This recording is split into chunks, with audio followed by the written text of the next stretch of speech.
एक गांव में एक अमीर जमींदार रहता था। उसे अपने पैसों पर बड़ा घमंड था। जितने अधिक पैसे उसके पास थे, उतना ही वह कंजूस भी था। अपने खेतों में काम करने वाले किसानों से वह खूब काम करवाता, मगर पगार कौड़ी भी भर भी नहीं देता।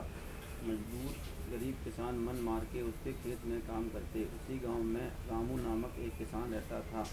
उसके पास थोड़ी सी ज़मीन थी। उसी में खेती बाड़ी कर वह अपना और अपने परिवार का गुजारा चलाता था।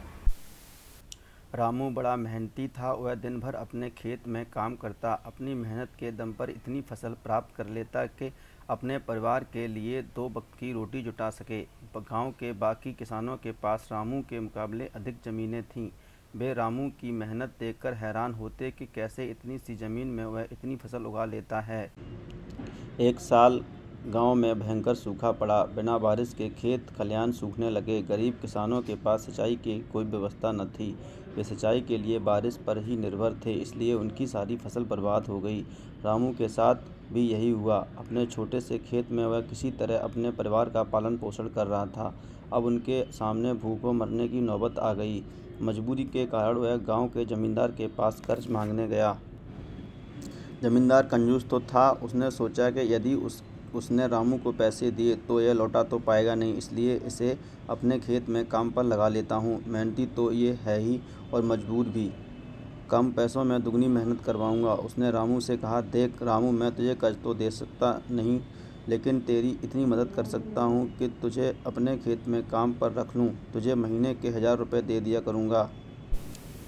पर मालिक, दूसरे किसान तो 2000 पाते हैं। रामू बोला, करना है तो कर, वरना मेरे पास किसानों की कमी नहीं। जमींदार बोला, मजबूर रामू क्या करता। हामी भरकर घर लौट आया। अगले दिन से जमींदार के खेत में काम करने लगा। मेहनती तो वह था ही, वह खूब मेहनत और लगन से काम करता। उसने 4 महीने का काम 2 महीने में ही कर दिया। यह देखकर जमींदार बहुत खुश हुआ, लेकिन उसके मन में मक्कारी जाग उठी। उसने सोचा कि 4 महीने का काम तो इसने 2 ही महीने में कर दिया, क्यों न इसे निकाल दूँ। इससे मेरे 2 महीने के पैसे बच जाएंगे। उसने रामू को बुलाया और उसके 2 महीने के पैसे देकर कहा, रामू, ये ले तेरे पैसे, कल से मत आना, अब मुझे तेरी ज़रूरत नहीं। यह सुनकर रामू परेशान हो गया। बड़ी मुश्किल से उसका घर चल रहा था। अब अपने परिवार का भरण पोषण कैसे करेगा। वह जमींदार के सामने गिड़गिड़ाने लगा कि उसे काम से न निकाले, लेकिन जमींदार ने उसकी एक न सुनी और उसे काम से निकाल दिया। रामू आंखों में आंसू लेकर घर लौटा। चिंता से रात भर उसे नींद नहीं आई। सुबह उठकर उसने फैसला किया कि वह फिर से जमींदार के पास जाएगा और उससे विनती करेगा कि उसे वापस काम पर रख ले।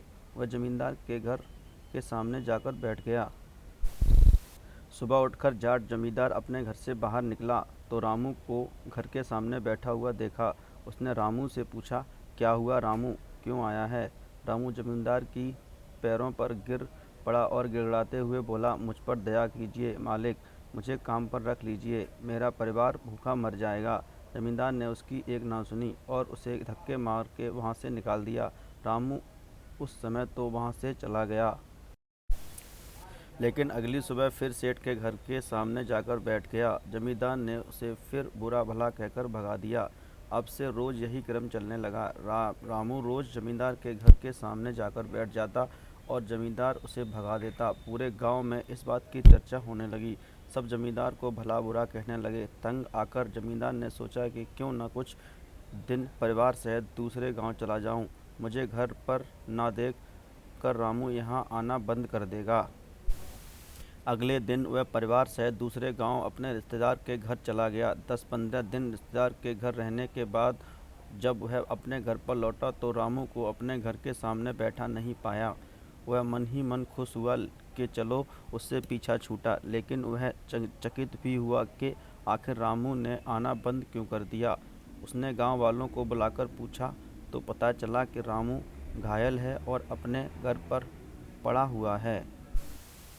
जमींदार ने पूछा, क्या हुआ उसे। एक जमींदार ने कहा, मालिक, आज जब दूसरे गांव चले गए थे तब भी रामू आपके घर के सामने बैठा रहता था। एक दिन आपका खाली घर देखकर कुछ चोर चोरी करने के इरादे से आपके घर में घुसे, लेकिन वे रामू की नज़र में आ गए। रामू अपनी जान की परवाह न कर उनसे उलझ गया और उन्हें भगा दिया। उनके बीच हुई हाथापाई के कारण रामू घायल हो गया। ये जानकर जमींदार को खुद पर शर्म आने लगी कि उसने रामू के साथ कितना बुरा किया, लेकिन इसके बाद भी रामू उसके घर पर चोरी होने से बचाने के लिए चोरों से उलझ गया। वह पछताने लगा। उसने रामू के घर जाने का फैसला किया। वो रामू के घर पहुंचा तो देखा कि रामू बड़ी दयनीय अवस्था में चारपाई पर पड़ा हुआ है। उसके बच्चे भूख से बिलख रहे हैं। यह देखकर जमींदार का दिल भर आया। उसने रामू से अपने किए की माफ़ी मांगी, उसका इलाज करवाया और ठीक होने के बाद अच्छी पगार के साथ उसे फिर से काम पर रख लिया। आपको ये कहानी कैसी लगी? अच्छी लगी है तो कमेंट करें और हमारे चैनल को सब्सक्राइब करें। धन्यवाद।